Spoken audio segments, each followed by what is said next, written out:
La Guardia Civil entra en estos momentos en el Congreso de los Diputados. ¡Quieto todo el mundo! Fue un día muy señalado para todos los que lo vivimos.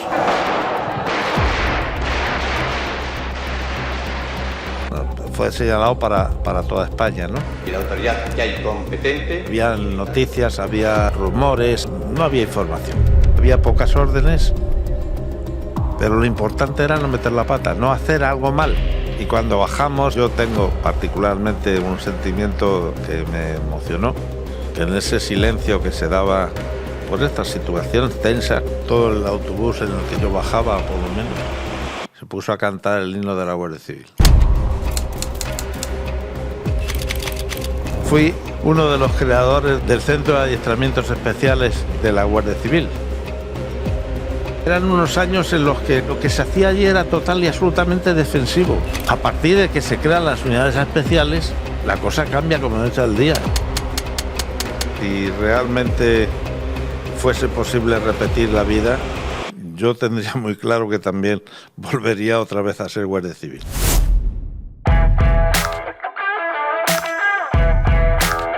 Morir de éxito número 4, secuencia 1, toma 1. Bienvenidos al cuarto programa de Morir de éxito. Ya sabéis, un programa que nace con la vocación de inspirar a otros para que encuentren su camino. Y hoy tenemos precisamente a una persona que ha tenido siempre claro su camino, es un trocito de la historia de España. Es general de brigada de la Guardia Civil, Luis del Moral. ¿Cómo estás? Muy bien. Muchas gracias por contar conmigo para que esa inspiración que se trata o que tratas de dar a otros, que hayas contado conmigo, para mí es una satisfacción. Pues no sabes la satisfacción que es para mí. Es mutuo.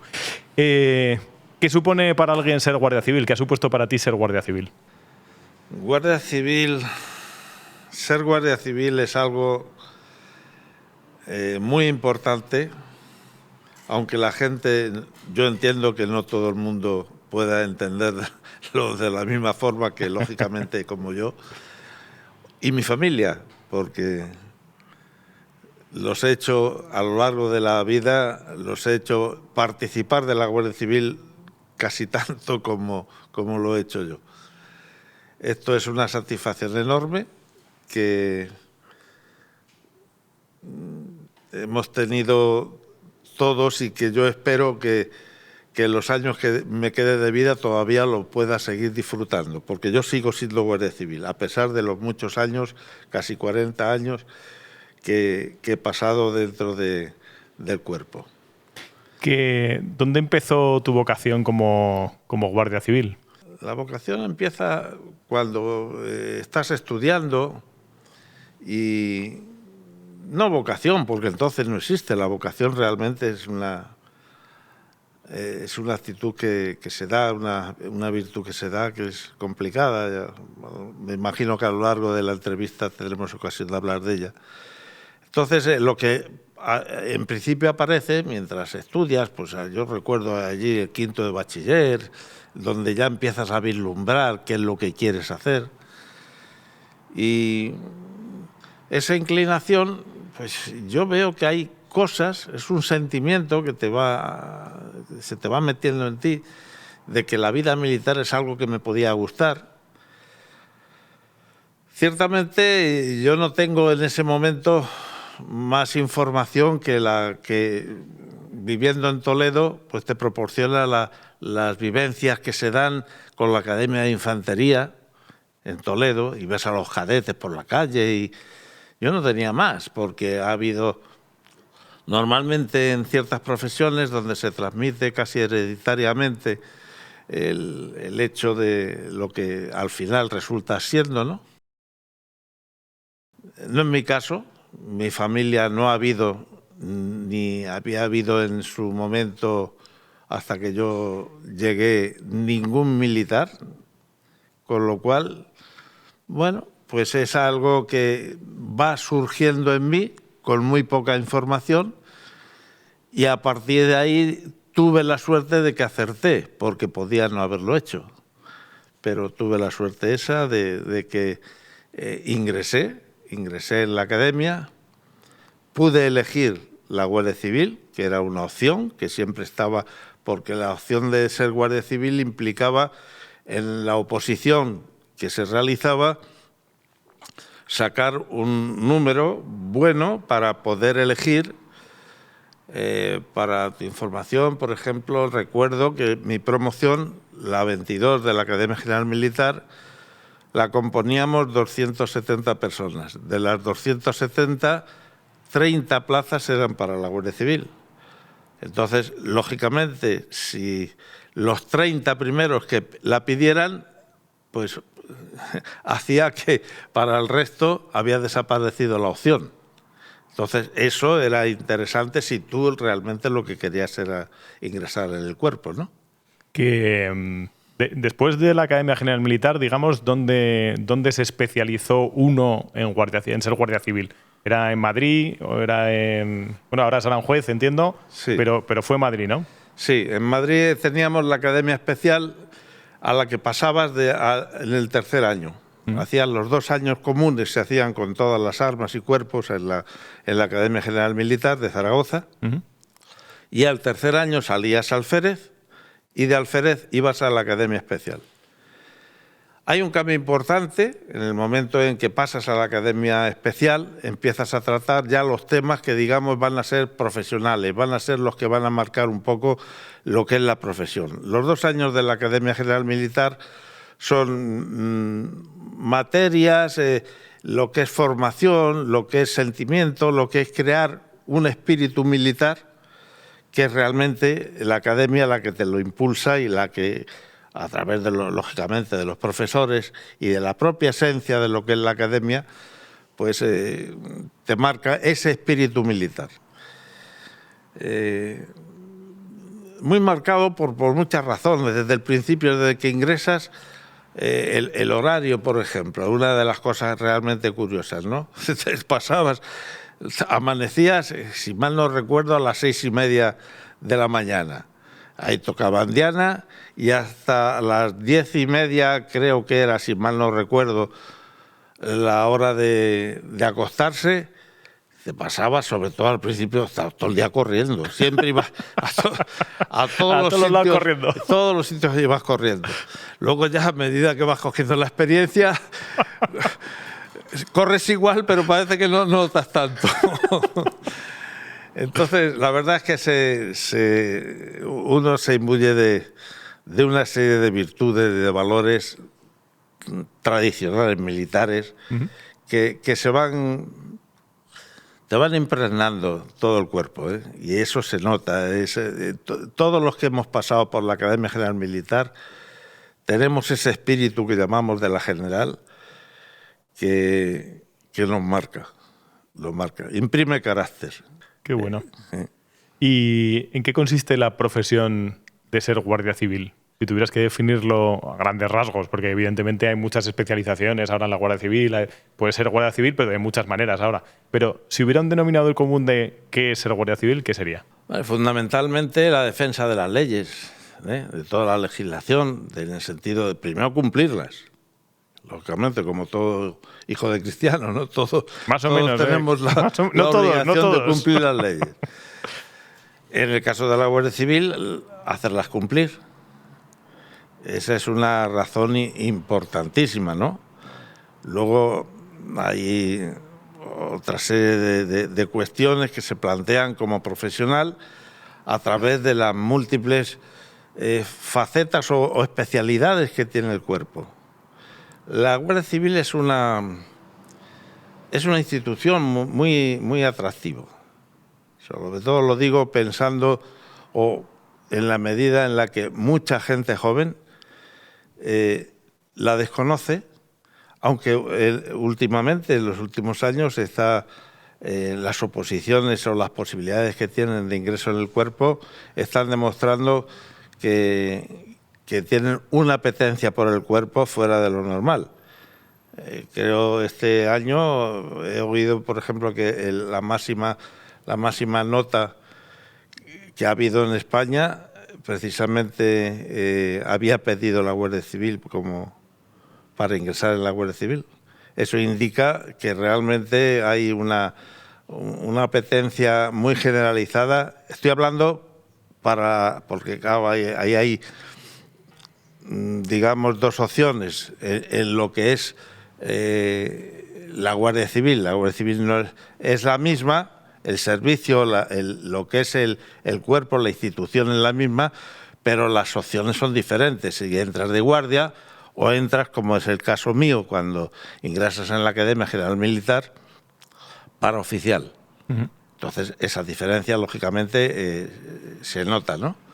Y es a la que me refería, que hay realmente una apetencia grande por parte de los universitarios, de gente joven que está dispuesta a ingresar en el cuerpo, lo mismo que también la hay para la Academia de Guardias.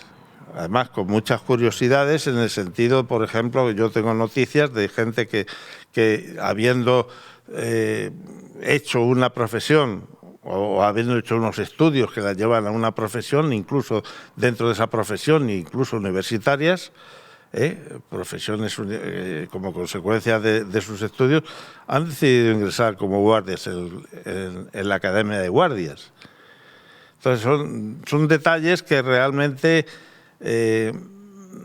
yo creo que reflejan un poco la valoración que hoy día la sociedad está haciendo de lo que es el cuerpo y que a los profesionales de la Guardia Civil, como soy yo, pues nos apetece, nos gusta, vamos, es algo agradable escucharlo. Mira, me gustaría ir repasando un poco tu vida para también ir viendo diferentes facetas de la Guardia Civil. Porque yo creo que has sido inquieto, como Guardia Civil has sido una persona inquieta, ¿no? Te ha apetecido conocer cosas y... Sí. ¿Te ha gustado, no? ¿Te ha gustado? Sí, la verdad es que doy gracias a Dios por la vida tan intensa que he tenido, hasta el punto de que si realmente fuese posible repetir la vida, yo tendría muy claro que también volvería otra vez a ser Guardia Civil. Y en ese sentido, las muchas cosas que he hecho en el cuerpo a lo largo de casi 40 años de servicio, la verdad es que estoy muy orgulloso de haberlas hecho. Qué bueno. Hombre, yo creo que para ser Guardia Civil tienes que tener una mentalidad de servicio y generosidad, entiendo. Total. Ahí en la Guardia Civil tal vez hay muchas características, lógicamente, una institución como las personas, no se definen con una sola cosa, son muchas las características que definen todas las instituciones y las personas, ¿no? Pero una de las características para mí importantes es la idea de servicio. El servicio llega a ser tan extremo en ocasiones en la Guardia Civil que hay comportamientos heroicos que se dan en las personas precisamente por esa idea de servicio. Los habrás vivido seguramente a lo largo de tu carrera profesional. Más de uno. Muchas veces, desgraciadamente, a lo mejor los resultados no han sido los apetecibles, porque en todos los casos, cuando se llevan a extremos, pues no siempre salen bien y en fin, también se dan las tragedias, ¿no? Uh-huh. Bueno, la vida de un guardia civil yo creo que tiene que ver mucho también con ser capaz de saber moverte y ser capaz, digamos, de ir a un sitio o a otro, porque los destinos son famosos, es decir, os acompaña la familia si tienes familia, pero ¿cuál fue tu primer destino? ¿Cuál fue el primer destino? Es decir, ahí te vas, Luis. Pues el primer destino fue los Pirineos, ¿Ah, sí? la provincia de Gerona. Bueno, había Guardia Civil en Gerona, entiendo que sería... Por supuesto, y además con una naturalidad enorme, no como ahora, en la que realmente, bueno, hay problemas de todos conocidos, ¿no? Y la Guardia Civil no deja de tenerlos. Entonces, era la única, estoy hablando del año 67, en la que yo salgo teniente. Sí. Y como curiosidad, dentro de las muchas anécdotas que se surgen en la vida, yo recuerdo cuando llegué allí prácticamente casi todo el mundo hablaba catalán. Y sobre todo cuando en una conversación, lógicamente, yo tenía entonces 23 años, es una relación que yo podía tener como joven que me movía en aquella zona, pues en la relación con los conocidos, ¿no? Pues era muy frecuente que en cualquier conversación animada que surgía entre un grupo, terminaban siempre hablando el catalán. Normal. Hasta que uno se daba cuenta y me miraba, que yo escuchaba, y se me quedaba diciendo, no te importa, ¿verdad? Perdona, pero no te importa. Y decía, no, en absoluto, porque si, aparte de que realmente si estás un poco atento, pues se entiende perfectamente, ¿no? Qué bueno. Tocó los Pirineos, entiendo que fueron tus primeros pinitos como Guardia Civil. ¿Tuviste, digamos, alguna moraleja de aquello o cómo fue el siguiente paso? O sea, ¿cómo es la evolución de un guardia civil desde ese primer destino a los siguientes destinos? ¿Cómo va eligiendo su propia historia, digamos, como los libros? Yo creo que ahí el azar es el que muchas veces manda y el ir aprovechando oportunidades que se te presentan. A mí la primera oportunidad que se me presenta al año es que surge la opción de hacer un curso. Entonces era el de profesor de educación física, que se hacía en Toledo. Yo como toledano, pues me atraía simplemente el hecho de pensar en Toledo, pues era un aliciente para volver mí, a ¿no? mi casa, ¿no? Entonces cuando hay esa opción, pues lo pido. Y físicamente yo entonces era una persona pues buena. Y no tengo, pues hay una serie de pruebas. Entonces voy a hacer el curso de gimnasia. Y cuando termino el curso, como profesor de educación física, vuelvo. Pero ha desaparecido el sitio donde yo estaba porque ha habido una reorganización de la comandancia, con lo cual me mandan a la costa. Todo esto siempre es forzoso, porque yo en todos estos casos lo único que pedí son los cursos de los que iba haciendo, ¿no? Y con ese motivo, pues voy a la costa, pero tan poco tiempo estuve allí, unos meses, porque surge la necesidad en el Colegio de Guardias Jóvenes de Valdemoro. El titular que había de profesor de educación física se marcha, queda vacante y a mí no me preguntan, me mandan. Que sí, más o menos siempre así, es el azar que tiene una oportunidad Sí. y te coloca el azar te coloca ahí. Exactamente, mucho de la vida es eso. Y tras ese curso entiendo que te tocaría con 23 años, 24 años tener que organizar a un montón de gente, porque en eso de las escuelas jóvenes serían multitudes, no serían Pues 4 o 5. Yo tengo el recuerdo, la imagen del primer día que llego al colegio y lógicamente al ir a dar la clase, ¿no?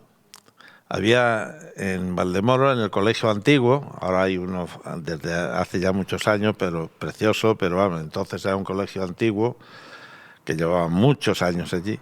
Había un campo de fútbol y cuál es mi sorpresa, que cuando llego a dar la clase me encuentro, pues yo no sé si habría 400 o 500 como mínimo allí formados para dar la clase de gimnasia. Eso es como los grupos reducidos. Madre mía, ¿esto qué es, no? Los grupos reducidos de los niños, realmente. De un joven teniente allí ante 500 personas que hay que dar una clase de gimnasia, de madre mía, parecía aquello curioso. Son anécdotas que se presentan en la vida, te queda el recuerdo para siempre porque se van conformando así las anécdotas, ¿no? Muchos seguramente acabaron en INEF, ¿no? De los compañeros del curso de educación física. Entonces, cuando estoy hablando del año 69, en el año 69 no existía el INEF todavía. Claro. Entonces, en aquellos años, se empieza a hablar en Madrid de la creación del INEF, del Instituto de Educación Física. Uh-huh. Y sí que recuerdo de algunos compañeros que yo tuve que se involucraron en aquel tema. Pero en aquellos momentos, en los años 70, al principio, creo que fue cuando se hizo la creación del INEF en Madrid. Después de esa, digamos, de ese tramo profesional que estuviste como profe de educación física de estos jóvenes guardias civiles, ¿qué tocó? ¿Dónde te llevó el azar? Un poco la inquietud de mis años en aquel momento. Surge algo que la verdad que me marcó toda mi vida. Es popularmente se le conoce como el curso de boinas verdes o el curso de guerrilleros. Entonces lo pido y me conceden hacer las pruebas. ¿Pero por qué tenías esa inquietud de irte a los boinas verdes? Una cosa que me resulta curiosa. O sea, tenías esa... Porque yo tenía, en aquella época me iba un poco la marcha, yo era aventurero, soltero, por supuesto, en los que yo lo único que tenía que hacer era meter la maleta en el coche y tirarme a donde fuese. Yo no preguntaba no pedía nada, donde me mandaban iba. Realmente la mayor parte de mis destinos, yo creo que hasta comandantes, fueron todos forzosos. Forzosos por un motivo o por otro. Porque era necesario, porque había una vacante, por distintos motivos, ¿no? Sí. Y ahí en los boinas verdes, ¿qué se aprende? Porque me parece muy mítico los boinas verdes. Sí, ese es un curso que marca para toda la vida, además. Porque son experiencias, son 11 meses de situaciones, no digo yo que extremas, pero sí muchas veces donde se van forjando ciertos límites porque las reacciones humanas no son las mismas. Yo eso lo entiendo muy bien porque después fui uno de los creadores del Centro de Adiestramientos Especiales de la Guardia Civil. Actualmente es el GAR, ¿no? Entiendo. Era la unidad que debía, o el centro que debía abastecer, por decirlo de alguna forma, a las unidades especiales, que en aquel momento era el GAR. Se crean prácticamente a la vez, en los que tanto en uno como en otro, pues bueno, tuve una participación en algún momento importantes y decisivas, en el sentido de que en el momento en que se producen, yo soy de las pocas personas que tienen el curso de guerrilleros, entonces lógicamente es una especialidad muy propia para la que se va a crear, pues para este tipo de personas, de profesionales que manejan y saben esto. Y yo tenía una experiencia importante que arrastraba de otras unidades, que lógicamente volqué sobre el terrorismo, me estoy refiriendo, en estas enseñanzas que creamos en este centro especial de adiestramientos, ¿no? O sea, fue realmente este centro especial se creó fundamentalmente para la lucha contra el terrorismo, entiendo. Totalmente creado para eso. Esta necesidad surge porque el terrorismo que entonces se vive en España es un terrorismo diferente a todos los que ha habido y a todos los que ligeramente se podía entender que había en ese momento en el mundo. Y entonces, la Guardia Civil, que es fundamentalmente la que, a nivel territorial, sobre todo, ¿no?, pues participa y es la que más involucrada está, pues tiene los conocimientos que tiene y las personas que tiene. No hay una especialidad ni un modelo, y más de uno somos conscientes de que eso es necesario hacerlo. O sea, eso lo hablabais entre vosotros, que era necesario especializarse. Yo recuerdo en particular hablarlo con una persona que, si llega a oír esto, pues para mí fue un ejemplo a seguir. Vive en Valencia. Entonces era un teniente coronel jefe de la comandancia de San Sebastián, Quintiliano Pérez Monedero. Una persona pues mayor que yo, lógicamente. Cuando él era teniente coronel, yo iba por allí y hablé con él más de una vez. Yo era capitán, teniente y capitán. Cuando ibas por allí... Cuando iba por allí con el helicóptero. Bueno, ahora nos contarás, porque vas en helicóptero como el que va en coche a... Sí, era una zona en la que con el helicóptero, en el que estuve como creador, además del servicio, pues estuve volando durante 8 años. Después volví otra vez de comandante otros 2 años. En fin, fueron años bastante y muy duros. Vamos a ir indagando cosas de estas, porque ya nos has dicho los boinas verdes, los helicópteros, ¿qué decir? Sí, estoy hablando de muchas cosas a la vez. No, fenomenal. No sé, yo no sé. Pero me hablabas de este teniente coronel que te Sí. juntaste, entiendo, en San Sebastián.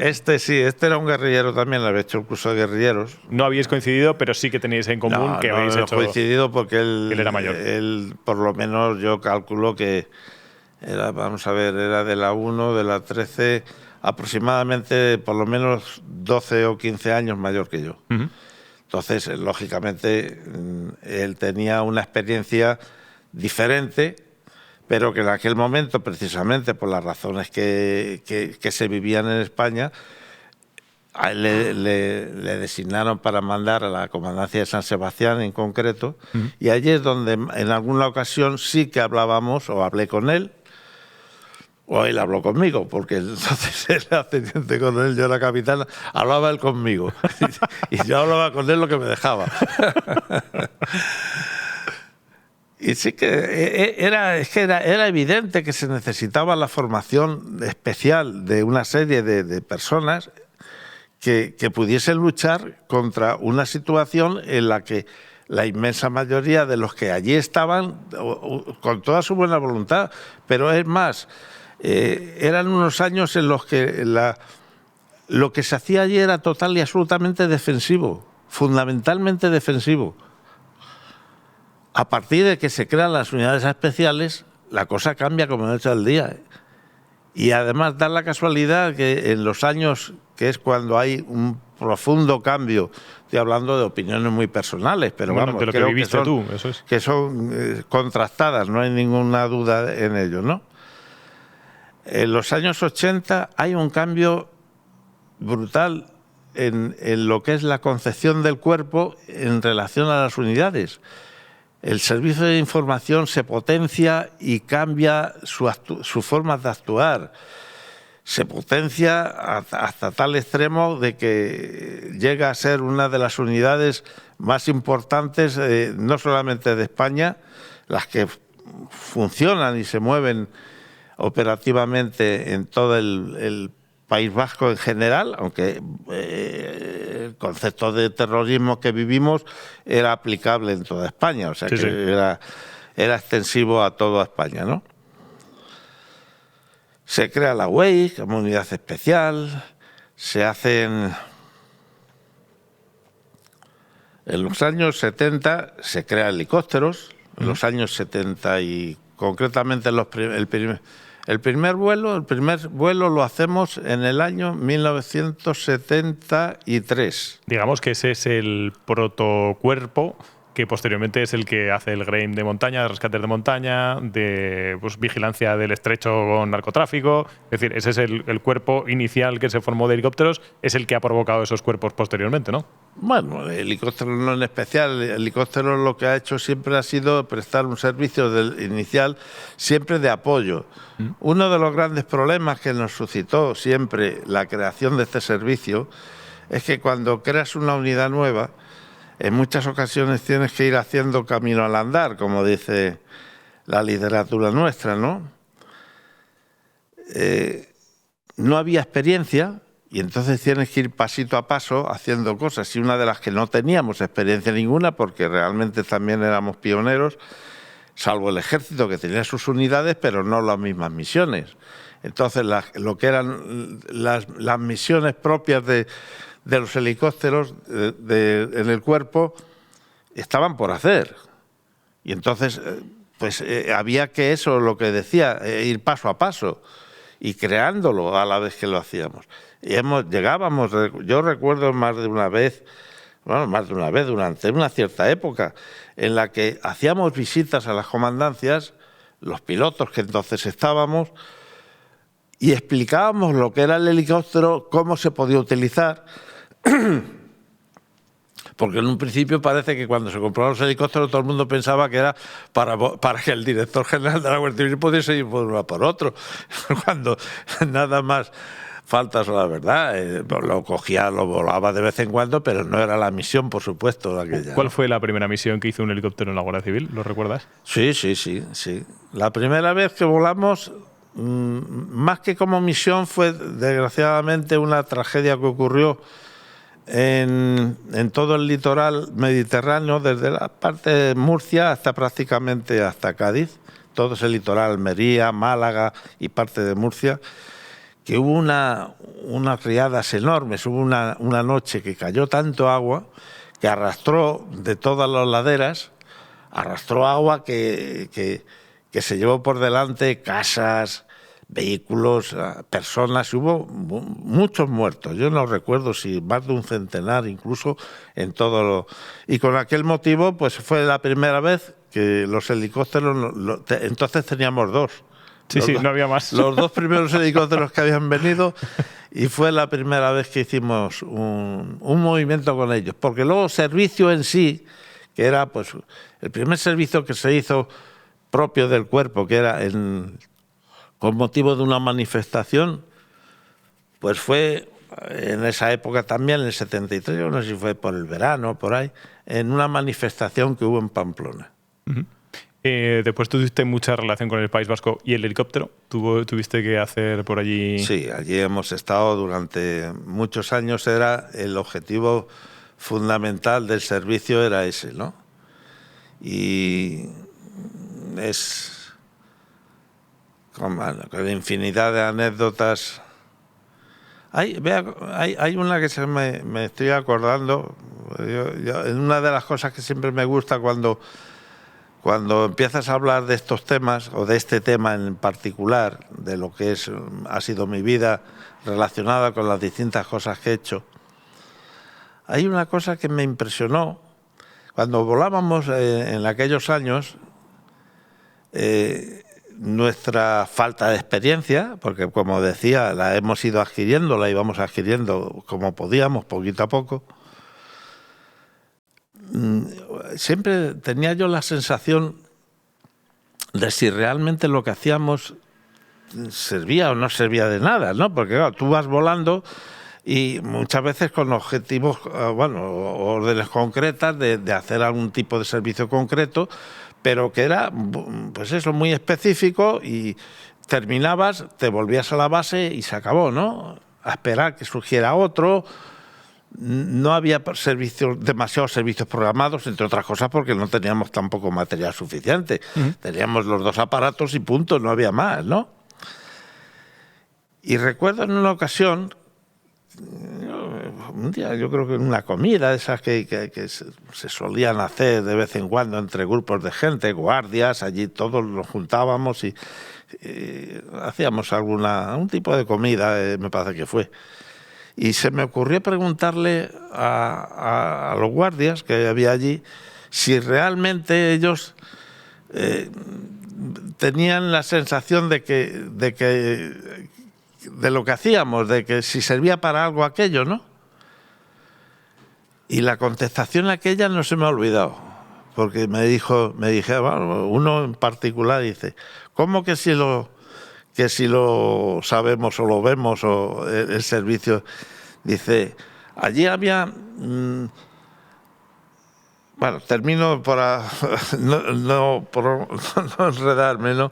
Decía, no solamente es importante, sino que supone que cuando oímos el aparato salimos todos corriendo a hacer el servicio que a lo mejor no nos toca hasta dentro de una hora. Porque le daba seguridad. Exactamente. Esa conciencia de seguridad. Esto era el País Vasco, ¿no? Estabais en el País Vasco. El País Vasco. Que yo vi que tenían allí, pensando en lo que realmente el sobrevolar con el helicóptero una zona a ellos les daba seguridad, confianza. Pues para nosotros aquello fue algo tan importante, especialmente para mí, que después, cada vez que teníamos oportunidad en los traslados, en cualquier cosa, era sobrevolar, sabiendo los muchos servicios que allí se hacían. Había un tipo de servicio en el que esto era muy importante, porque esto a lo mejor parece una nimiedad, ¿no? Pero realmente había un tipo de servicio que desgraciadamente supuso muchos atentados, que eran los desplazamientos rutinarios que se hacían a determinados sitios, como eran, por ejemplo, polvorines, zonas concretas que había que hacer un servicio a una hora determinada. Y claro, había un itinerario, y en ese itinerario, pues más de una ocasión hubo atentados. Y entonces, ese tipo de servicios eran los que, el pensar que alguien sobrevolaba aquello, la confianza que daba a quien los tenía que hacer, les permitía o les hacía que salir corriendo aunque no fuese la hora de hacer el relevo. Sí, sí. Porque precisamente apoyándose en esa garantía. Parece una insignificancia, pero aquello me dio a mí, me supuso, cuántas veces me he acordado de aquel detalle, que realmente era muy, muy importante y a lo mejor hasta pudimos sobrevolando sin necesidad a veces una zona determinada, pues haber evitado un atentado. Eso es una satisfacción solamente de pensarlo. Qué bueno. Entiendo que este conocimiento desde el aire del País Vasco, de un poco conocer muchos entornos, este curso de boinas verdes, digamos, se va conectando en el futuro, se van conectando los puntos y se genera esta escuela, digamos, de cuerpos especiales del GAR. ¿Dónde se hizo la primera escuela? ¿Dónde fue la primera escuela? Eso fue a mí particularmente, yo cuando me designan, cuando surge ya la idea definitiva de hacer un centro especial de adiestramiento, pues, piensan en mí, la superioridad de la Dirección General piensan en mí porque realmente, pues, no solamente por la edad que entonces tenía, porque había algún otro que tenía el curso de guerrilleros, muy pocos, ya habíamos hecho una experiencia con los 3 que en aquel momento estábamos un poco disponibles, no había más en el cuerpo, y preparamos una pequeña sección en Jaca, precisamente, en la escuela de guerrilleros que hay allí. Nos prestaron toda la estructura de lo que era la escuela, porque ellos no tenían personal.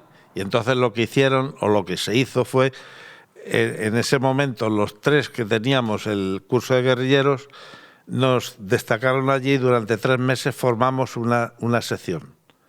30, que fue el origen de lo que es la unidad GAR. Sí. Actualmente, está muy prestigiada en el mundo entero incluso, ¿no? Entonces, esos son el inicio del grupo antiterrorista rural. Los preparamos durante 3 meses en Jaca, que es donde estaba la escuela de guerrilleros, y bueno, pues aquello fue el inicio. Ese inicio supone que en una exhibición que se hace en Logroño al ministro que está entonces, ministro y el director general, que van de visita y le hacen una exhibición, y entonces las consecuencias de aquella exhibición fue que dijo comentarios de este tipo de unidad quiero 500 hombres cuanto antes. Y te miraron a ti. Y en ese momento es cuando se piensa en que hay que crear una escuela, un centro. En un inicio se hizo un pequeño grupúsculo y después surgió la idea de decir, bueno, esto hay que repetirlo y replicarlo, claro, porque esto puede funcionar. Ese fue el inicio. Esto fue el año, pues yo creo que fue en el año 80. Vale. En el 80 ¿Y dónde se creó la escuela? ¿Dónde se fundó la escuela? En el Escorial. Vale.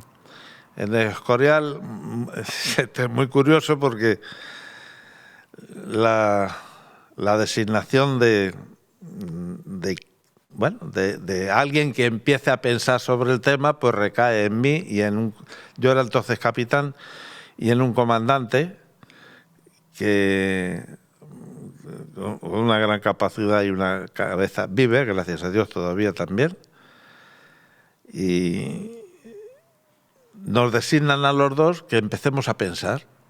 Así, abiertamente. Pensad sobre cómo crear este cuerpo de lucha antiterrorista. Aquello es un tema nuevo y que hay que decidir. No hay nada, absolutamente nada, hasta el extremo que el sitio donde se designa el sitio para el centro es en el Escorial, en un antiguo cuartel donde antes, durante muchos años, hubo una academia de guardias de preparación. Ahora, en ese momento no hay nada, y cuando allí aparecemos los dos desde Madrid con un coche, nos subíamos allí a ver aquello el primer día, Y cuando llegamos allí y los días sucesivos que seguimos subiendo hasta el Escorial desde Madrid, pues nos encontramos que era, pues eso, un cuartel antiguo medio derruido. Bien. Medio derruido, pero en ruinas. Así se Las forja un paredes cuerpo especial. caídas. Así se forja un cuerpo especial. Era cuestión de buscar un sitio donde pudiésemos estar bajo cubierto por si llovía, ¿no? Y buscando una silla y una mesa para poder sentarnos, ¿no?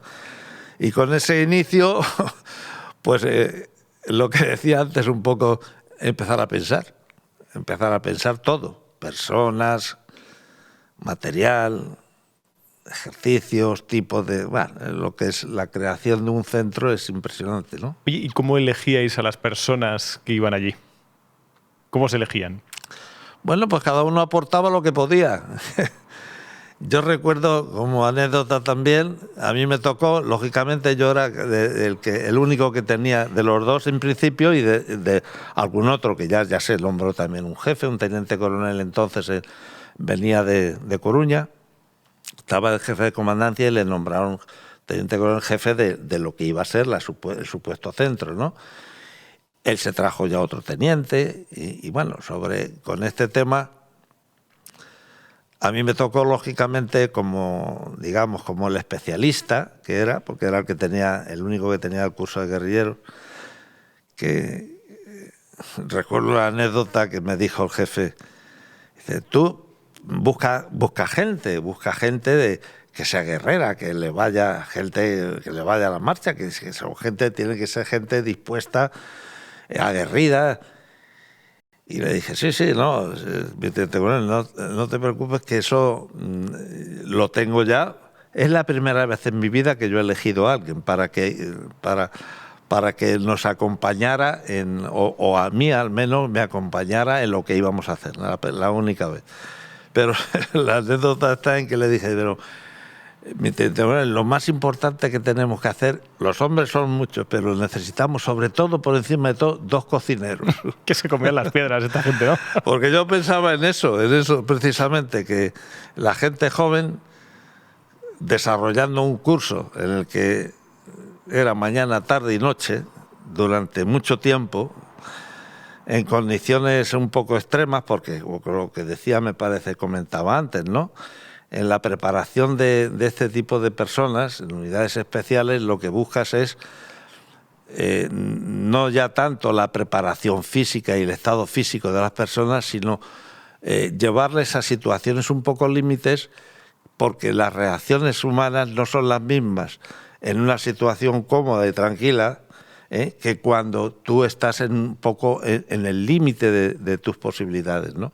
Entonces hay que provocar, no llegar al límite, pero acercarse lo más que se pueda dentro de los razonamientos que se pueden dar. Tampoco puedes hacer barbaridades, ¿no? Uh-huh. Que en eso era el año 80, en el año 81 estabas en el Escorial también, estabas dando... Cuando fue el 23F, ¿estabas en el Escorial? Sí. Estamos entonces ya acaba de presentarse el segundo curso. Pues estaríamos unos 100, me parece que eran 140 empezamos con el primer curso. Pues aproximadamente los mismos estarían en el segundo, ya no me acuerdo del número exacto. Y sí, cuando se produce el 23 de febrero, en el Congreso, pues la Dirección General buscan, en Madrid no hay una unidad reunida, nada más que nosotros. O sea, los únicos que estabais reunidos eres vosotros. Desde el punto de vista operativo, sí, con esa cantidad de gente no había más. Y se daba en el Congreso la situación del 23F. Y se dan, pues cuentan con nosotros para que bajemos a ver que, en función de la información, las noticias que se van produciendo, pues así actuamos. Tenemos que bajar desde el Escorial utilizando autobuses que nos presta allí en el Escorial una empresa determinada, porque nosotros no teníamos ni medios entonces para desplazarnos con esa cantidad de gente. Y fue un día muy señalado para todos los que lo vivimos, como es, bueno, fue señalado para toda España, ¿no? Sí. Pero lógicamente, pues unos más que otros, ¿no? Cuando lo vives de una forma más cercana, pues los sentimientos afloran de una forma diferente a como se dan si lo tienes a distancia, ¿no? Que cuando llegan informaciones, supongo que de todo tipo y a lo mejor un tanto confusas o sesgadas. Sí, totalmente. Claro, en aquel momento era todo, no había información. Había noticias, había rumores, la radio funcionaba a destajo. Recuerdo a José María García haciendo el programa de noche allí en la puerta del Hotel Alcalá. Que fue de los pocos que informó de lo que estaba pasando, ¿no? Pues, lógicamente, sí. Yo de la radio yo no recuerdo a nadie más, ¿no? No. Oye, cuando le dices a la gente ahí en el cuartel en Escorial, oye, chicos, nos tenemos que bajar, como se dé una orden, no lo desconozco, tenemos que bajar al Congreso, ¿qué se respira? Pues más que tensión, silencio. ¿Lo recuerdas? Ese silencio lo recuerdas. Sí, eso, silencio y además una actividad real en el sentido de que las primeras cosas que se hacen o se hicieron, pues fue municionar, con munición real, claro. Allí no era cuestión de jugar. De jugar ni. Y cuando bajamos, yo tengo particularmente un sentimiento que me emocionó, que en ese silencio que se daba por estas situaciones tensas, que son la tensión esa, cada uno la maneja como buenamente puede, hay una reacción de improviso en el que todo el autobús en el que yo bajaba, por lo menos, se puso a cantar el himno de la Guardia Civil. Eso te das cuenta de que esos sentimientos, cuando afloran, no son casuales. Yo no sé si eso en algún otro sitio se da, es posible, porque para que se den esas circunstancias tienen que concurrir muchas cosas, ¿no? Pero el hecho es que allí se dio y que y además la fuerza en general, la gente, todo, por allí todos eran guardias. Yo era entonces capitán, era el capitán más antiguo que mandaba el grupo. Y sobre todo, el problema que siempre se plantea es que como no tienes información, pues no es que te cueste, sino que no sabes realmente dónde está. Estás esperando que alguien te diga algo. Y hay muy pocas cosas que se dicen en esos momentos. Todo el mundo está callado, todo el mundo quiere información, pero no la tienes. Y cada uno, pues no sé, desde el punto de vista profesional, pues va respondiendo a lo que entiende que es lo mejor. Afortunadamente en aquella ocasión hicimos las cosas bien, no porque se hicieran bien, sino porque no las hicimos mal. Ya, que es diferente. Sí, pero yo eso me lo he planteado más de una vez, porque había pocas órdenes, pero lo importante era no meter la pata, no hacer algo mal. Hacerlas bien, es que no sabías ni lo que era bien. Sí. Es una curiosidad. O sea, más, ¿no? Llegasteis allá a Madrid, llegasteis a los alrededores del Congreso, entiendo. Sí. Y claro, no tenías mucha información para tomar decisiones. ¿Qué decisión tomaste? ¿La primera que tomaste cuál fue? Pues la verdad es que fue algo. Se fueron sucediendo los hechos, las circunstancias, y allí estuvimos toda la noche. Como curiosidad, recuerdo esa noche de las más frías, y he pasado por muchos sitios donde he pasado frío, sí, pero aquella noche fue gélida y que nos creó algunos problemas de frío que hacía. Y lo más natural que se produjo fue que cuando llegamos, la policía, yo creo que era policía armada entonces, estaba, pues, se había distribuido por toda alrededor del Congreso. En Carrera de los Jerónimos sería la calle esta, Pues desde Neptuno. Desde Neptuno, sí, hasta la puerta del Congreso, ahí es lo que recuerdo, que es fundamentalmente donde nosotros estuvimos toda la noche. Y como curiosidad, ya digo,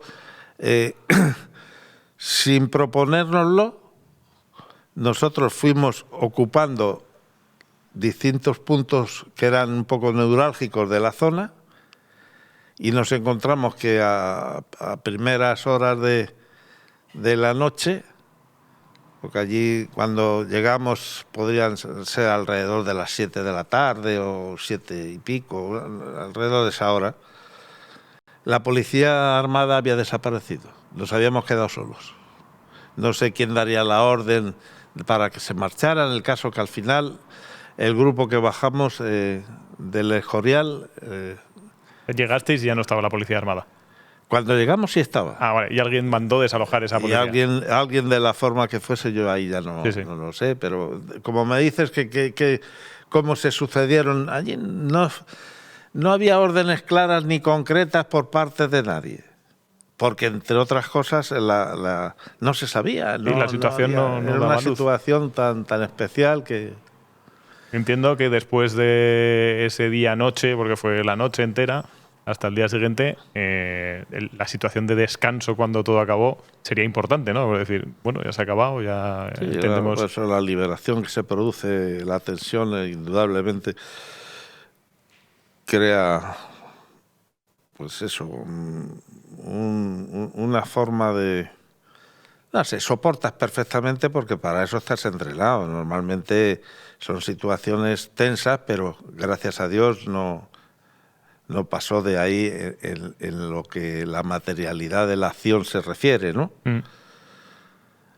Pero qué duda cabe de que esa tensión la acusas. Cada uno luego la acusa de una forma muy determinada y ya eso entra dentro de la índole privada, lo que cada uno padeció, sufrió, vivió y contó, porque después yo he oído muchos comentarios que también da para historiar.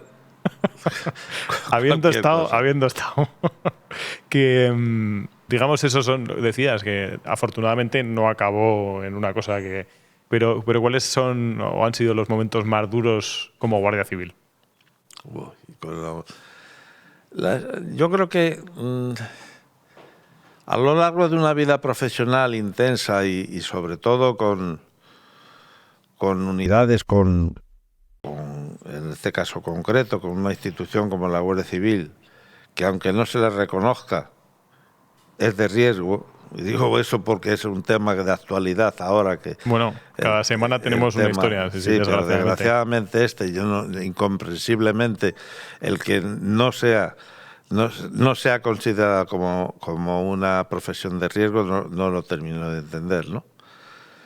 Pero bueno, el hecho real es que a lo largo de esta vida profesional, pues las situaciones son muy variadas. Hay situaciones graves, situaciones de dificultad, son situaciones difíciles y desgraciadamente también hay accidentes. En todos estos momentos de dificultad,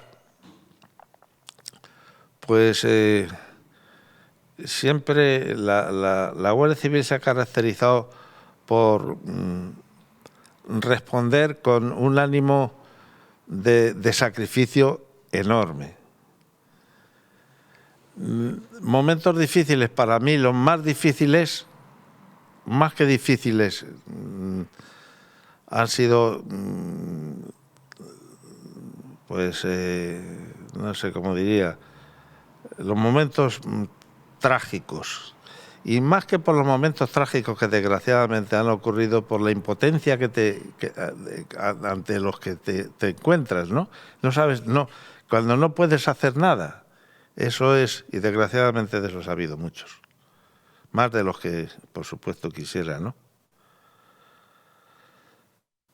Pero Luego hay otros muchos que no son ya solamente desde el punto de vista del servicio, sino que son dificultades que te vas encontrando, ¿no?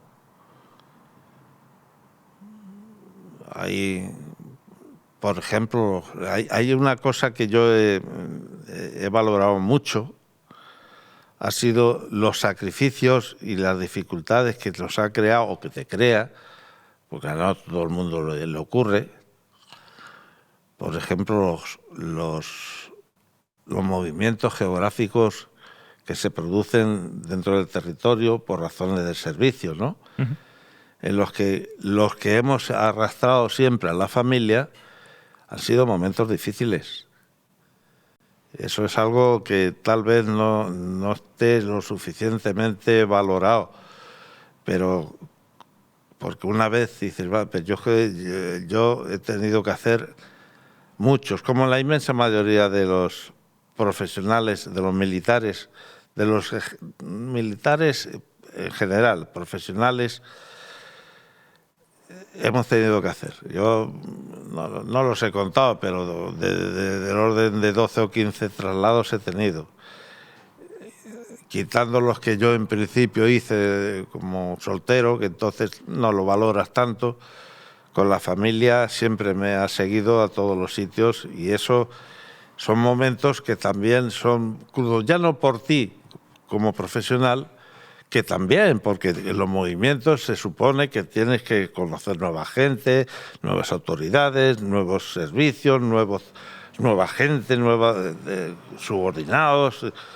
Bueno, y eso son inconvenientes añadidos que se te dan en la profesión, ¿no? ¿En qué medida es importante la familia en la Guardia Civil? Pues para mí es... yo me he ido del cuerpo, he pasado ya, estoy retirado, y una de mis obsesiones fue querer hacer un homenaje a la familia, porque se lo merece. La Guardia Civil yo pienso que no sería lo que es si no fuese por ella.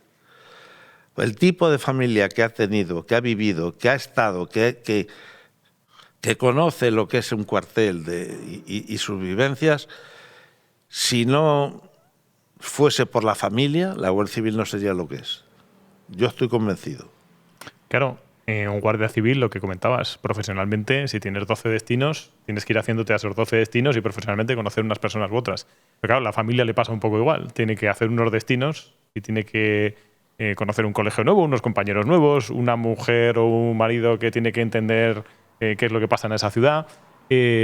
¿A qué aprende un familiar de la Guardia Civil? Porque eso yo creo que también hace un modelo de persona, ser familiar de un guardia civil. Familiar en el sentido no primo, sino del que vive en el cuartel, del que acompaña, del que tal. Hace una forma de ser. Pues tú creo que conoces a una hija mía. Correcto. Pues le puedes preguntar, porque ella hizo el bachiller en 3 institutos diferentes.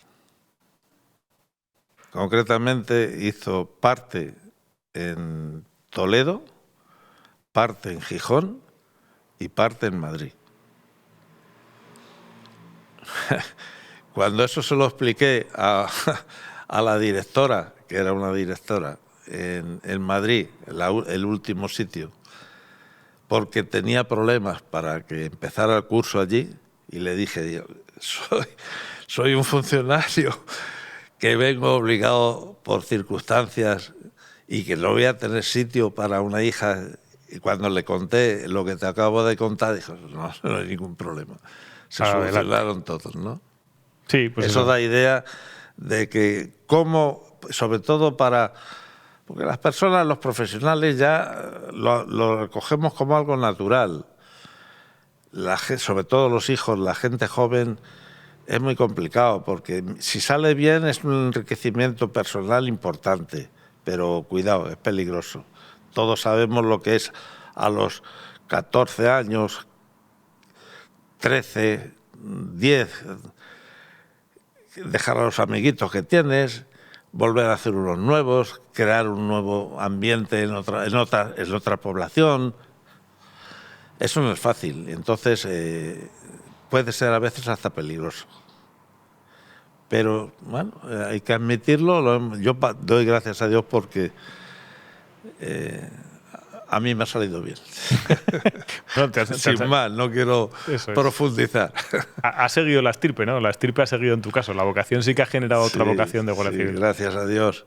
Mi hijo tuvo tan clara la idea de que en alguna ocasión, yo recuerdo como anécdota de algún amigo, pues no sé, coincidir y preguntarle delante de mí, lógicamente, él podría tener sus 6 o 7 años, no creo que más.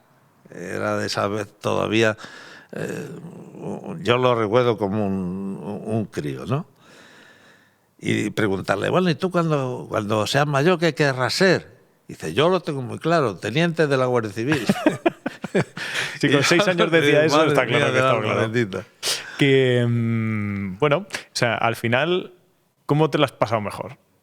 ¿De capitán o de general de brigada? Yo eso no tengo duda. Aparte que me lo he pasado muy bien siempre en todos los lados, porque he disfrutado en todos los sitios. He procurado disfrutarlo y lo he conseguido. En eso doy gracias también a Dios, porque para mí ha sido una satisfacción toda mi vida profesional. Pero cuando yo he disfrutado más es de teniente y capitán, sin lugar a dudas. Es que cuando tú eres realmente operativo, cuando tú haces las cosas y participas. Es que de teniente y de capitán, sobre todo en la gran parte de las cosas que yo he hecho, no es cuestión de seguir una rutina y ir haciendo lo que ya está instituido y que lo único que tienes que hacer es, bueno, pues hacerlo, sin más. No, es que yo lo tengo que crear. Muchas de esas cosas. Y claro, la creación es lo que me parece que comentaba al principio, ¿no? Eso es precioso. Es ir haciendo camino al andar. Es que y eso es precioso, desde mi punto de vista, precioso. Pero tiene muchos inconvenientes también, ¿eh? Así que, bueno, pues es lo que... Una pregunta que además suelo preguntar a mucha gente de la que viene por aquí. ¿En tu profesión te ha tocado algún momento de pasar miedo? Tú has dicho, he pasado miedo. En el momento no, porque yo creo que... Vamos a ver, una de las cosas que son muchos años, que te estás preparando un poco para las situaciones, es que comentaba antes, ¿no? Estás siempre... No las buscas, pero se te dan situaciones un poco límites. Entonces llega un momento en que el entrenamiento durante mucho tiempo, al final, ¿qué es lo fundamental? Tú te tienes que entrenar y al final, en un tema determinado, lo llegas a dominar de tal forma que lo que es un riesgo para otros, para ti lo deja de serlo, ¿no? Claro.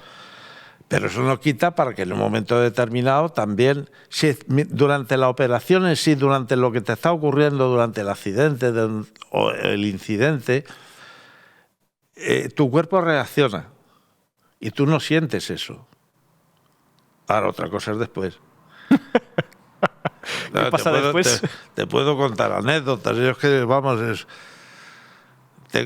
concretamente, vamos a ver, hay una que hicimos una operación, vamos, un vuelo con el helicóptero, que había que llevar un servicio humanitario. Subíamos material en Asturias, hay para hacer un refugio de montaña. Al Jou de los Cabrones, todavía me acuerdo, en Montecerredo, es un pico que hay allí. El nombre del pico suena que va a haber problemas, ¿eh? Bueno, pues el caso es que hicimos toda la operación y recibimos la orden de volvernos a Madrid. Y cuando se lo decimos, era de la Federación de Montaña, el refugio, y me acuerdo cuando se lo decimos al responsable de todo aquello, que nos tenemos que ir, dice, si justo queda lo más complicado, no hemos subido el cemento, con lo cual era prácticamente toda la operación que habíamos hecho, varios vuelos para subir todo el material. A aquellos les creaba un trastorno enorme porque subir el cemento tenía tela aquello, ¿no? Y al final lo que pasa siempre, fuerzas un poquito y el tiempo no estaba bien y lo pasamos muy mal. muy mal porque rebotando por allí entre las piedras como pudimos nos escapamos de una buena. Con el helicóptero. Y recuerdo un poco esa tensión la superamos con las dificultades que te encuentras en un momento de riesgo, pero bueno, las terminamos, bajamos al sitio donde allí teníamos la base y después en el bar, cuando fuimos allí a tomar algo, no sé qué, un temblor de piernas, tuve que sentar. Pero es eso lo que comentaba, se te produce después de. En el momento en que si estás medianamente preparado, eso lo toleras porque para eso eres profesional y te dedicas a eso, ¿no? Qué bueno. Oye, ¿cómo ves? Desgraciadamente han sucedido cosas estas semanas que realmente si lo piensas, ahora que sabía que tenía que hacer la entrevista, pues eres más consciente o pones el foco cuando dicen, pues oye, se ha embarazado tu mujer y no ves más que embarazadas. Pues igual, si vas a entrevistar a una persona que ha sido guardia civil y es guardia civil, no ves más que noticias de guardias civiles y cosas que hace la Guardia Civil y misiones que cumple, y desgraciadamente también pasan muchas cosas. Pasó la semana pasada lo del accidente que desgraciadamente atropelló a un montón de gente allí. Anteriormente el narcotráfico con una lancha en Barbate, me parece que fue también. Es decir, ahora con el tiempo, ¿cómo ves esto? O sea, que estas cosas cuando las ves, ¿qué sientes, qué piensas? Pues es un sentimiento importante, porque es que primero, desde mi punto de vista, lógicamente, yo ya son más de 20 años los que llevo separado del cuerpo. Uh-huh. Separado en el sentido de que yo pasé a retirado primero a la reserva pues en el año 2002, o sea que ya hace años. Eso fue antes de ayer. Entonces, primero, por el tiempo transcurrido, ya no estás en la dinámica de lo que es la situación de unidades o lo que puede ocurrir en un sitio u otro. Solamente son las noticias que te llegan pues, a través de los medios de comunicación, ¿no? Y cuando te llegan, pues te sobresaltan como a cualquiera que tenga pues, el más mínimo corazón, ¿no?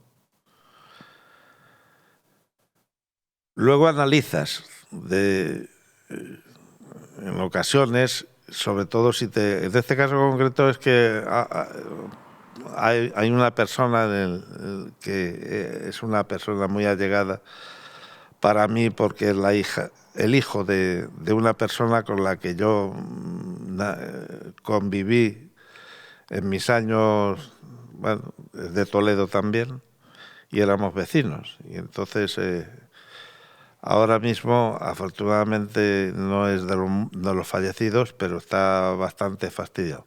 Uh-huh. Todavía hoy o mañana creo que lo operan, a ver cómo evoluciona. Entonces te afecta más, ¿no? Pero si no, realmente, como no tienes información y tampoco es tan... A mí no me gusta incidir me parece un poco morboso, ¿no? El estar...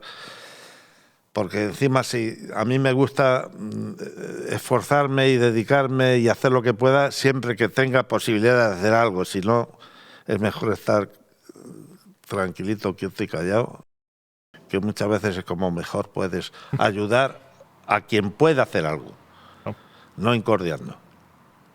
Entonces, bueno, normalmente te falta esa información y lo sientes... Lógicamente, cuanto más conocimiento tienes o de las personas, o de la unidad, o del servicio que están haciendo, te afecta lógicamente más porque eres más conocedor del problema. Si no, pues es el sentimiento propio de cualquier persona que tenga un mínimo de corazón, ¿no? Yo entiendo que es como en cualquier otro trabajo, que cuando tú puedes hacer algo sobre eso, lo vives mejor. Es decir, si te pasa algo y tú eres capaz de decir, oye, voy a ver qué puedo hacer para modificarlo, para que no vuelva a ocurrir. ¿Cómo puedo formar? ¿Cómo puedo hacer? Cuando estabas en activo, el poder decir, a ver si puedo modificar algo para que no suceda otra vez. Yo entiendo que es la mejor de las circunstancias. Entiendo que eso que te pasaría cuando estabas en activo, te pasaría y sería más llevadero, entre comillas, si no se puede llevar esto. Si es que esa es la parte fundamental de un profesional, ¿qué es? Prepararte para lo que realmente está a tu alrededor. Lo que hay alrededor no siempre es bueno, no siempre es como te gusta, no siempre puedes ponerle remedio. Tienes que aceptar una cosa y la otra, y la contraria, por decirlo de alguna forma, ¿no? Entonces, para eso te preparas. Para eso es... Ahí está la gran diferencia que hay entre un profesional bueno y otro que no lo es. Yo soy enamorado, yo soy una persona que admira y para mí tiene un valor extraordinario el buen profesional. El malo lo desprecio. El malo me da sentimiento, pero a veces hasta me repugna. No hay derecho a ser un mal profesional. Y desgraciadamente hoy día hay quien presume encima de ello, de ser bueno, cuando son malos realmente. Yo ante un profesional bueno me descubro, hago lo que haya que hacer. ¿Por qué? Porque realmente para lo que... Si tú pides un servicio, ¿qué quieres? Un buen profesional que te dé ese servicio. Y yo creo que también hasta eso es una de las cosas que creo que hemos perdido bastante. Hoy día muchas veces nos encontramos más que con buenos profesionales, con mucho figurante. Pero a la hora de la verdad, yo necesito, pero por propia necesidad de tipo sanitario, para que te arreglen algo, para que realmente te asistan, para cualquier cosa, un buen profesional, eso es fundamental. Entonces eso lo tienes que admitir como es. ¿Cuál es el trabajo de un general de brigada? Porque el operativo ya nos ha quedado claro que a ti te ha ido la marcha durante toda tu carrera profesional, pero claro, un general de brigada no es que suene... O sea, que suena más aburrido quizá. Bueno, pues eso es lo mismo que... Bueno, yo tengo el honor y el privilegio de haber podido llegar. Sí. Llegar a general es una aspiración que en la vida militar, desde que ingresamos en la academia, pues es algo que lo tienes en mente, está idealizado.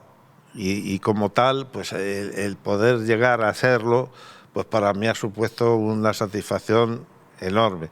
Y fíjate, yo te diría que más que para mí, yo he disfrutado más con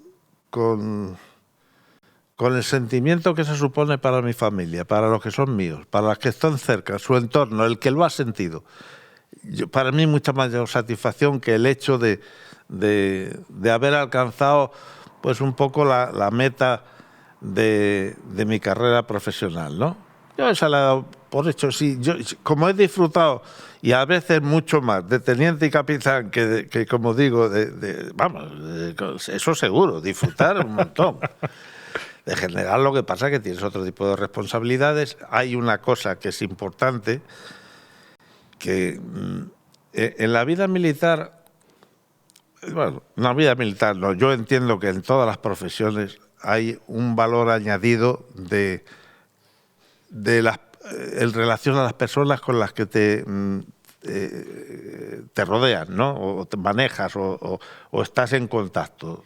Tienes y el sentirte arropado con ellas, el sentirte...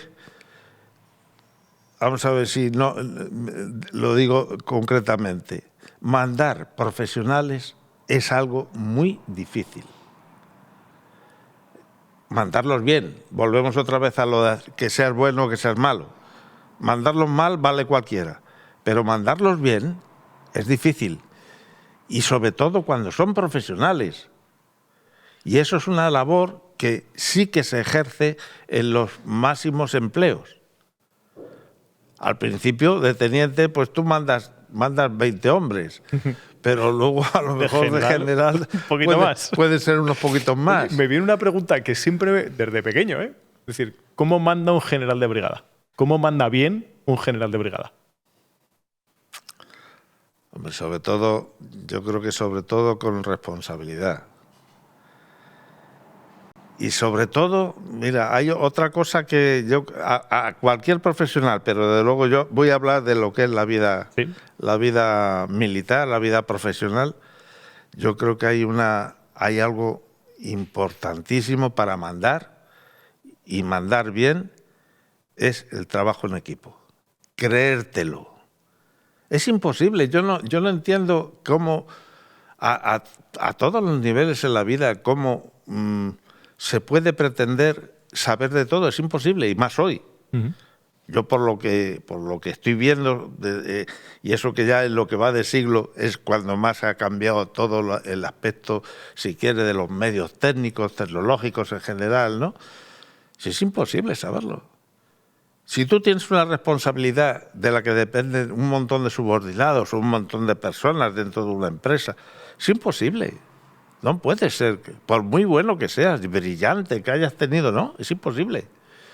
Si tú no eres capaz de trabajar en equipo, eso va al traste. Es un desastre, tarde o temprano. Y entonces esa es la función fundamental de un mando. Saber trabajar en equipo y lógicamente, pues luego hay una serie de responsabilidades que tú tienes que asumir. Si vas haciendo esas pequeñas... No, pequeñas no. Esas grandes son grandes cosas, porque asumir responsabilidades es muy difícil. Es muy fácil quitarte de medio a veces. Entonces, siendo capaz de... Es que la pregunta tiene miga, porque no es que tenga miga, sino que da para hablar largo y tendido sobre el tema. Me vienen un montón de preguntas acerca de esto, porque claro, lo de trabajar en equipo son cosas que, claro, yo soy consultor de empresas y me dedico pues, siempre a hablar de trabajo en equipo, claro, en situaciones de empresa, no en situaciones pues, las situaciones que puede tener un guardia civil, ¿no? Pero, ¿cuáles son, digamos, o sea, el asumir la jerarquía? Eso es algo diferente a una empresa, porque en una empresa sí que es verdad que hay una jerarquía, hay un organigrama, pero no se asume esa jerarquía igual que en un cuerpo militar.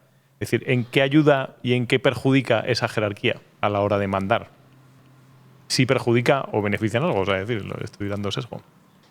Vamos a ver, yo creo que en la vida militar nosotros siempre hay la razón de ser de la institución, de la organización, es la jerarquización.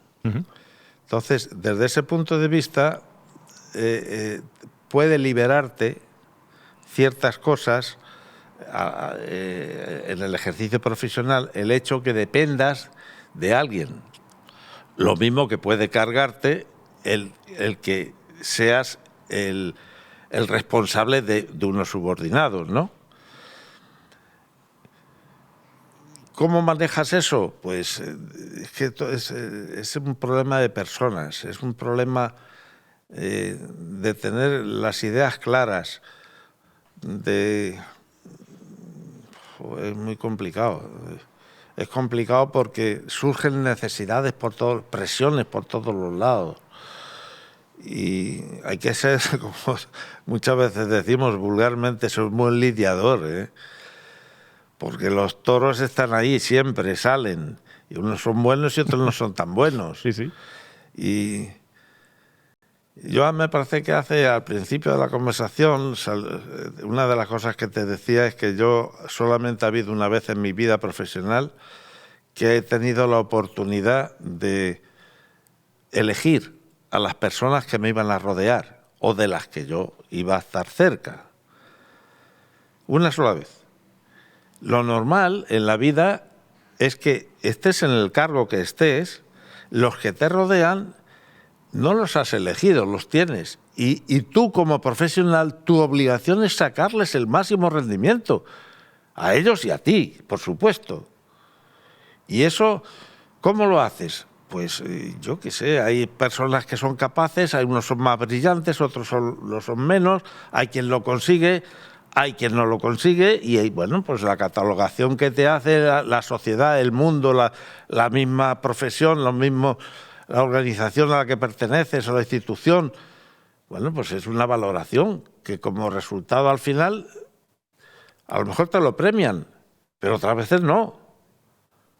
Y esa recompensa pues no siempre está tampoco clara. Una pregunta, Luis, no me digas nombres, pero tiene que ver con esto.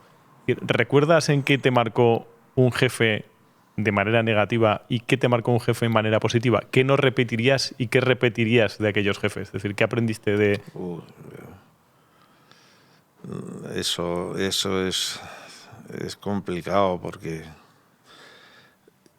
estoy seguro que tú y yo vemos lo mismo y a ti te hace un efecto y a mí otro. Correcto.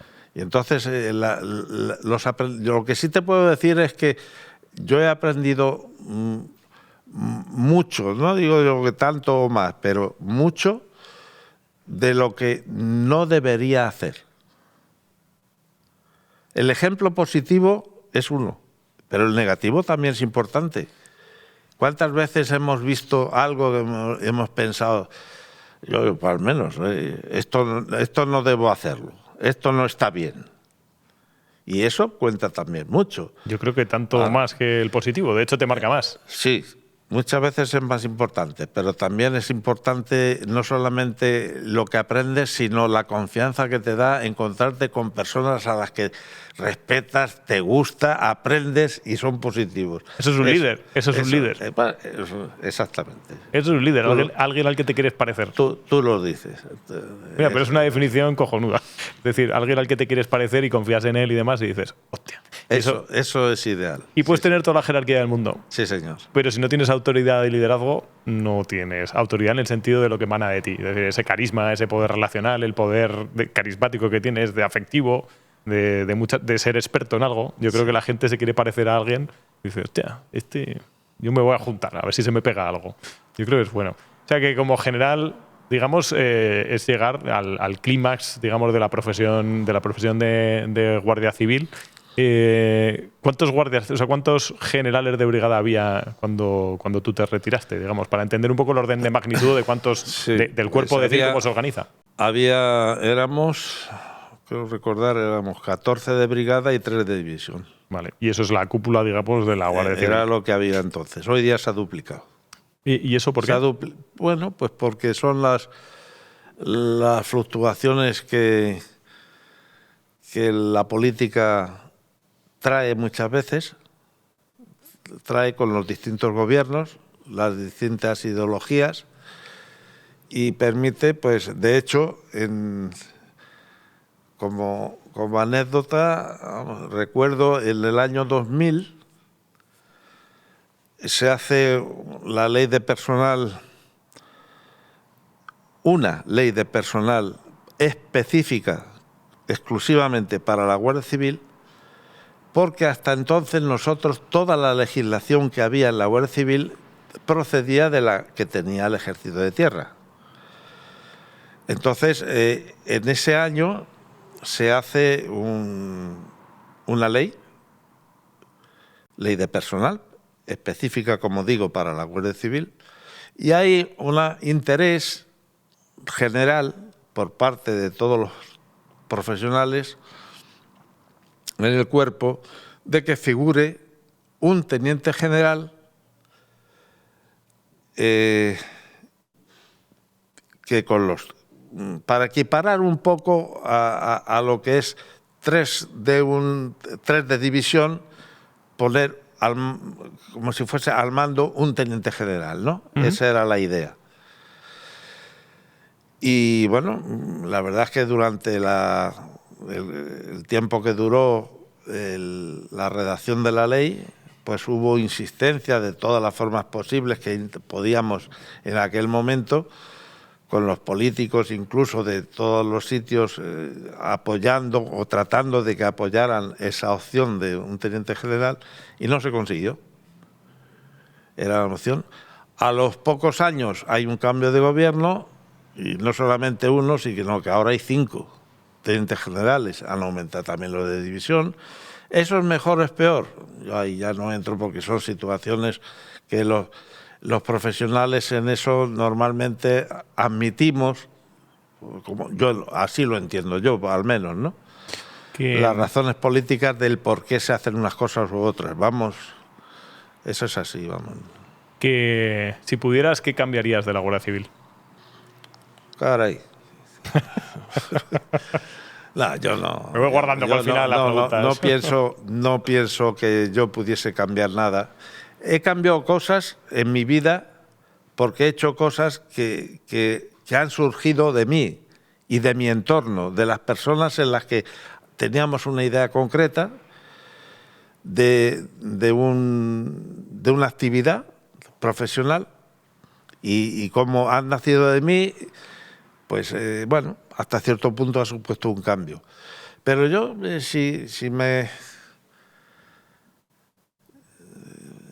yo diría que hay algo que tal vez en la Guardia Civil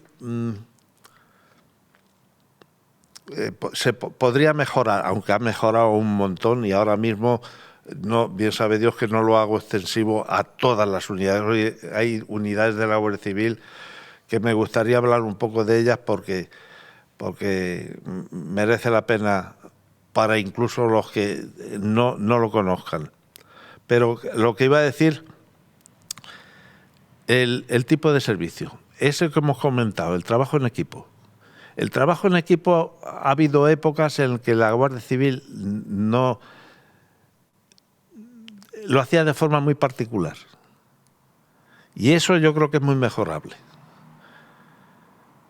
Y en eso, tal vez como idea, aunque ya digo que hay muchas. Ten en cuenta que digo esto porque en la Guardia Civil ahora mismo ya no lo sé, porque se han creado muchas nuevas, pero en la época en la que yo recuerdo contabilicé, yo creo alguna vez, 21 especialidades. Que ahora eso será... Y ahora a lo mejor han aumentado más porque con los medios tecnológicos actuales exige nuevas especializaciones. Y una especialización hoy día pues es como si dijeses, es prácticamente una carrera nueva, es algo a lo que te puedes dedicar toda la vida y estás estudiando toda la vida y te quedan cosas por aprender. Ten en cuenta que en la Guardia Civil, y lo digo como algo atractivo para mucha gente que a lo mejor ingresa en el cuerpo y no sabe las posibilidades que tiene. En el cuerpo tienes especialidades de tierra, de mar, de aire, de investigación. Hoy día, por ejemplo, algo actual, si hay cantidad de actuaciones y servicios en el extranjero que te obliga a vivir y a estar y a funcionar en unidades extranjeras. Y eso te obliga a conocer idiomas. Pues ya digo, infinidad. Y si tú vas cogiendo una por una, cualquiera de estas especialidades, te das cuenta del campo tan enorme en el que tú puedes desarrollar tus conocimientos y la necesidad que tienes de aprender y de mejorar. Y llegar a ser un buen profesional no es algo que digas, no, ya he terminado el curso, lo pongo en un título y lo cuelgo. No, tú necesitas mucho más. Un profesional se está haciendo toda la vida. Y eso es algo que, como yo lo entiendo, Yo, sabe Dios que a lo mejor en muchas de estas cosas me estoy pasando y alguien que me pueda escuchar dice, este no... No te preocupes, es mi idea que y como, oyes, después de tantos años me puedo permitir ese lujo, ¿no? de decirlo. Creo que no ofendo a nadie con ello. Oye, Luis, ese jovenzano que salía de la Academia de Madrid, de la Guardia Civil, que tenía 23 años, que se llamaba Luis del Moral, ¿le darías algún consejo, Luis de hoy? ¿Le darías algún consejo? Es posible, pero ahora mismo no lo sé. No, directamente yo creo que no, porque yo creo que la mayor parte de mi vida la he hecho con sensatez. Sensatez de los 20 años no es la misma que la sensatez de los 30, ni de los 40. Yo creo que eso ha sido una virtud que, gracias a Dios, habré tenido mis fallos, no digo que no, pero esa sensatez que ya te digo ha ido variando, ha ido cambiando, porque se cambia, eso ha sido de forma natural casi. Entonces, puedes intentar a lo mejor ahora, a posteriori, dar un consejo que si realmente se hubiese producido, hubiese sido contraproducente. Puede ser. Sí. O sea, no me atrevo a... Yo estoy satisfecho con lo que... con todas las circunstancias que estas cosas se pueden asegurar cuando llega a un ocurrido. O hablamos de hipótesis, ¿no? De algo que... Oye, esto es una vida llena de esfuerzos, de sacrificios, de aventura, de servicio a los demás, de generosidad, la tuya y la de un guardia civil, porque al final son vidas paralelas, ¿no? Eres un guardia civil en esencia. Después de esta vida, que has luchado por todo, ¿tú ya te resignas a muchas cosas o no te apetece resignarte? No, en absoluto. Es una de las cosas que yo ahora mismo lucho. Lucho porque... Y además trato de transmitirlo. Yo hay una cosa que cuando hablamos bueno, como estamos hablando, ¿no?, de una historia, como yo la entiendo, mi historia profesional no es la mía. Está íntimamente ligada con un montón de personas, con un montón de hechos, con un montón de lugares, con un montón de circunstancias que han hecho mi vida profesional. Yo he estado en ella. En un momento he sido más representativo, en otros más y en otros menos, y en unos he sufrido más y otros menos, pero realmente es así, no hay... No es algo que tú figuras siempre como, no sé, como la figura, en absoluto. Entonces, la pregunta me he ido yo un poquito... Sí, que si te has resignado, si te resignas. Ah, sí, con respecto a eso, es que eso implica que cuando te mueves con tanta gente, la resignación no puede ser una consecuencia de todo lo que has hecho. Ahora mismo, yo con mis años, ¿qué implica? Que ya ahora mismo no tengo tanta gente, pero sí que tengo otra que me rodea, con la que convivo, sigo conviviendo. Y entonces, a partir de ahí, lo que vas notando que la sociedad te va apartando. Si tú, en un momento determinado, te apartas más todavía y dices, no quiero saber problemas, no quiero, pues que llega un momento y dices, pero ¿qué pintas aquí? Y yo me resigno en ese sentido a que cuando ocurren cosas, cuántas veces el consejo, y sobre todo cuando ya te ven mayor, como yo, como viejo ya, y te vas diciendo, y vas un día y haces una manifestación del tipo que quieras, y te ven un poco, pues no sé, exaltado, o un poco... Tranquilo, ¿no? Tú no te preocupes, tú tranquilo, tú... Pero bueno, tampoco es eso. Yo lo que quiero es todavía estar vivo para poder decir algo, no sé, reaccionar. Porque en el momento en que ya las condiciones físicas e intelectuales pues no te permitan ni tener una opinión, pues ¿qué pintas, no? Ya me explicarás. Bueno, eso es un poco, en ese sentido, lo de... No, yo reacciono. Quiero reaccionar. Ojalá pueda hacerlo durante mucho tiempo. Les pido a todos los invitados que le den un consejo al siguiente invitado que no saben quién es. Y hace un tiempo, hace unas semanas, unos días, estuvo aquí Carlos Pauner, que es el himalayista alpinista, que ha subido los 14.000 del planeta y muchas otras aventuras que nos contó, que te dio un consejo sin saber que eras tú, que es, oye, si haces las cosas, hazlas sin prisa, hazlas despacio, disfrútalas, pero con esfuerzo, con sacrificio, pero hazlas sin prisa. ¿Qué te parece ese consejo? Me gusta.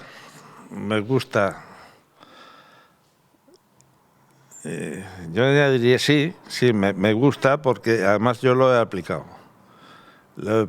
No, yo creo que he tenido fama de tranquilo y más de una vez creo que